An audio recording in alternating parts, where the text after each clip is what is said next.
शेख पेट जूही fertility centre में आग भड़क उठी। रिलायंस ट्रेंड्स और डी मार्ट महफूज।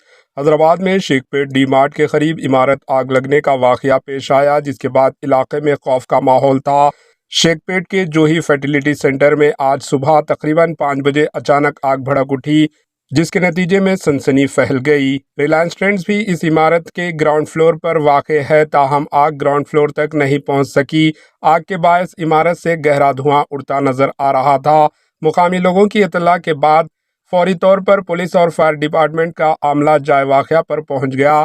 शदीद धुएं की वजह से रेस्क्यू ऑपरेशन में मुश्किलात का सामना करना पड़ा। फायर फाइटर्स खिड़कियों को तोड़कर इमारत के अंदर गए और बड़ी मुश्किल से आग पर काबू पा लिया। पुलिस का कहना है कि इंस्टीट्यूट में मौजूद फर्नीचर मुकम्मल तौर पर जल गया है, जबकि रिलायंस ट्रेंड्स को कोई नुकसान नहीं पहुंचा है। फायर ब्रिगेड की 3 गाड़ियों को जाए वाक़या पर बुलाया गया और आग बुझाने के बाद सूरत हाल पर काबू पा लिया गया। हादसे की वजह शॉर्ट सर्किट होने का शुबा है। खुशकिस्मती से कोई जानी नुकसान नहीं हुआ। Bureau report, H news.